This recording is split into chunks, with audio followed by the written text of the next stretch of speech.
Hello and welcome to my channel. My name is Chrissy Hodges, advocate for OCD, in particular Pure OCD, which is the community name for individuals with intrusive thoughts and mental rituals. It's also the name of my memoir. Yay. And The Invisible Side of Obsessive Compulsive Disorder. I'm a certified peer support specialist working with people worldwide as they're working toward recovery for OCD. I also provide referrals for therapists anywhere in the world. I run 8-week closed groups through my practice, as well as have an online community for individuals to find resources, meet other people, have support groups, things like that. That group is $35 per month. Email me to inquire about joining that. OCD, and OCD is an app, and inside that app, you can meet other people with OCD. There are all kinds of resources, and they also do telehealth, doing ERP in many, many places across the world. Please visit them at treatmyocd.com to find out more.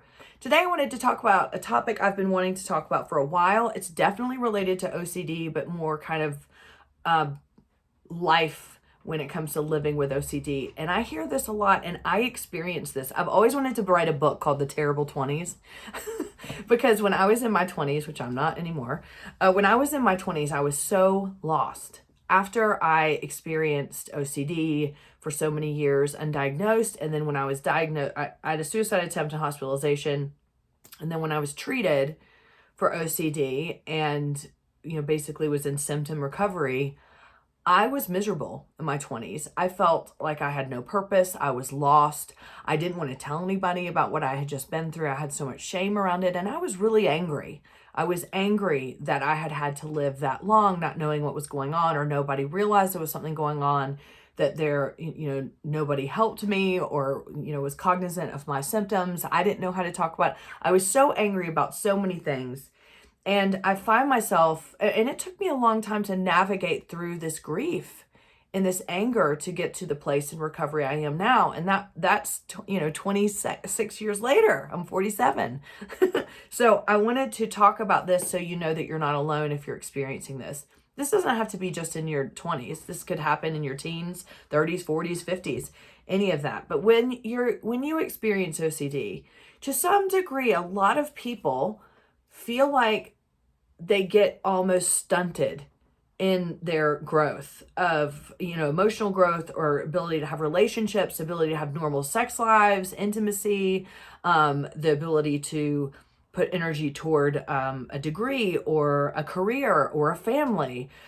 And stunted meaning it kind of puts a lot of things on hold because your whole life now becomes this focus of, what in the hell is happening to me? What in the hell happened? And sometimes it can take years and years.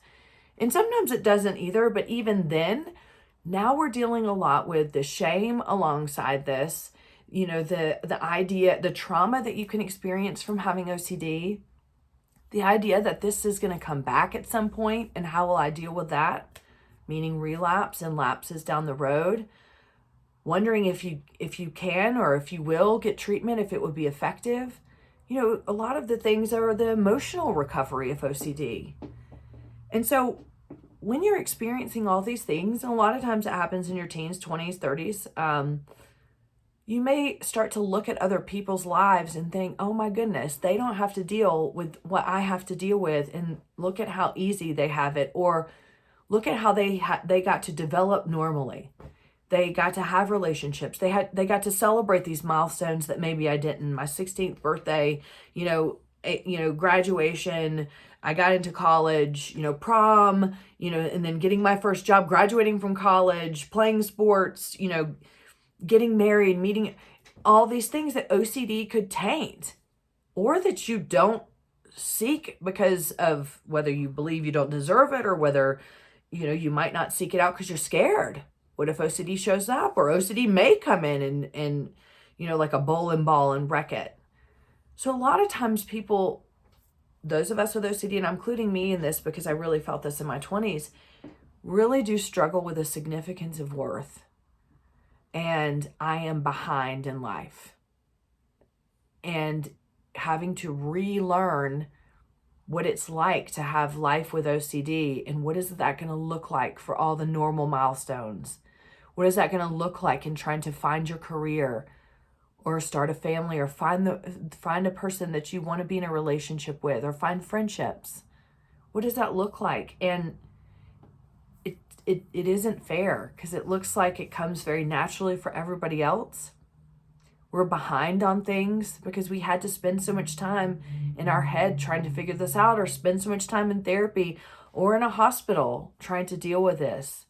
And then there's the shame of all of that. How are we going to tell someone that we went through that? And what if now I'm damaged goods?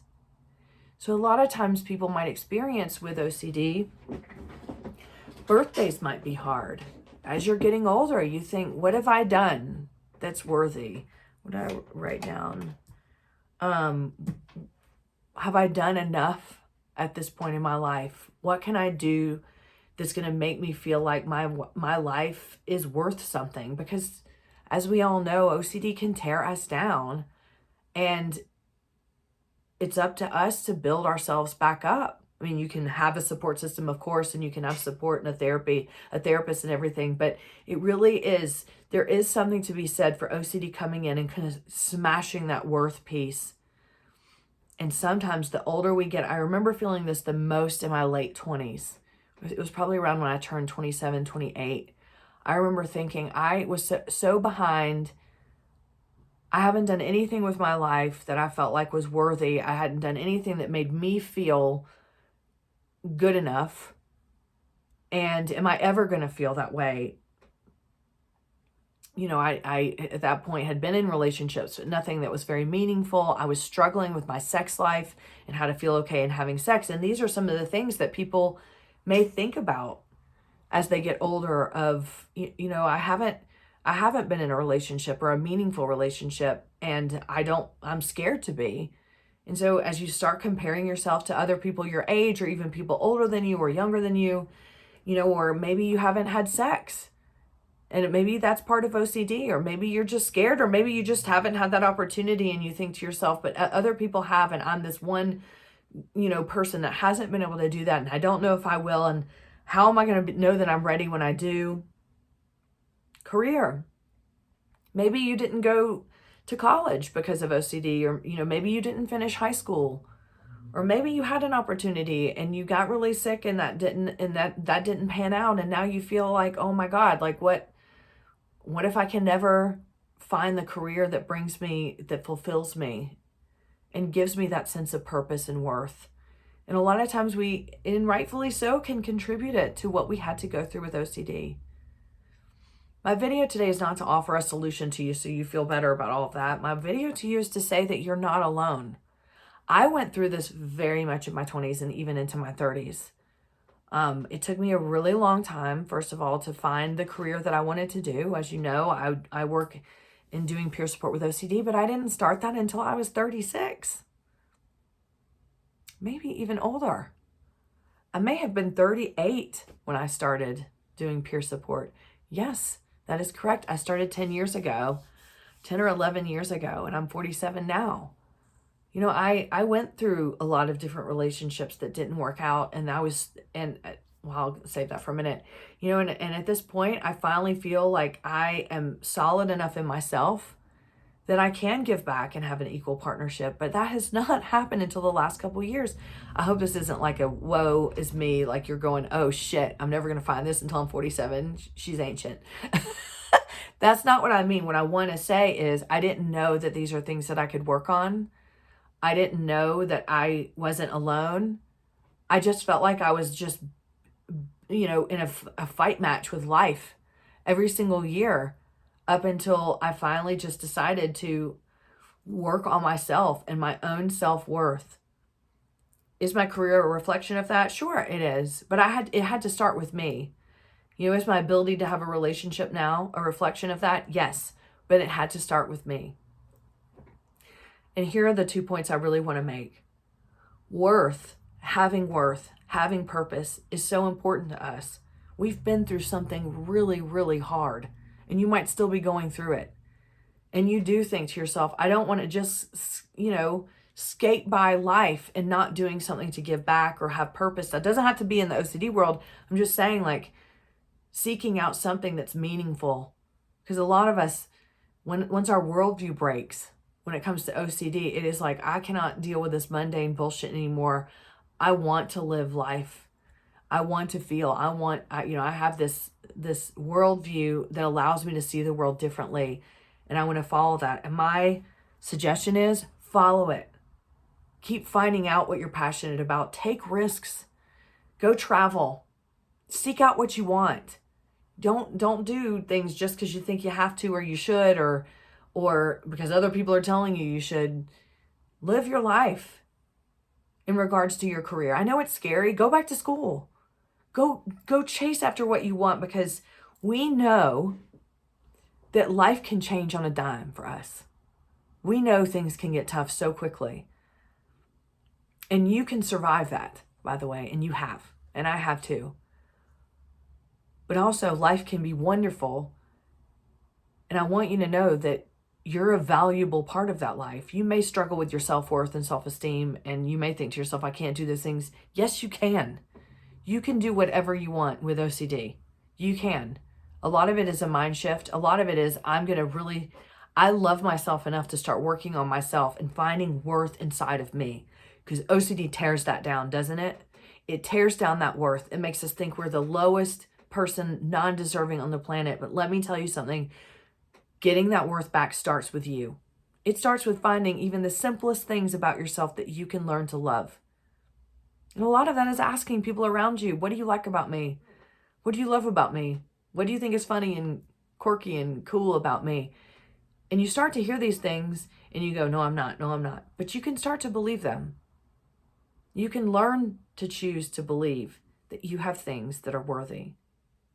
The second thing is grieve this. Dive into the grief of living with OCD.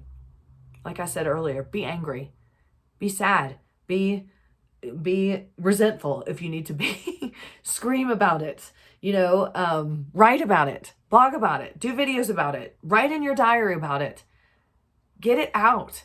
It's okay to be sad that you have that. You don't have to pull yourself up by your bootstraps, and you don't have to say, I'm diagnosed, so I just need to move on and just live a happy life. No, you don't. You don't just have to be happy all the time. And you don't have to be happy just because you feel like you have to, or somebody says you need to just be stronger. Don't do that. This disorder can and should be grieved. And going through that grief is honoring yourself. This was a bad, hard time for you when you went through this. And it's okay to say to yourself, this was a hard time, and I am going to recognize that it was tough for me, and I survived it, and it's probably going to be tough again, and that makes me sad. And that makes me jealous of other people.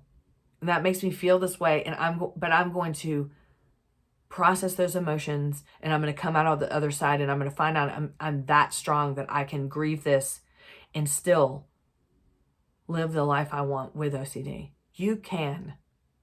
Worth is inside of you. Purpose is inside of you. And it doesn't have to be anything great. It doesn't have to be anything that anybody else needs to see.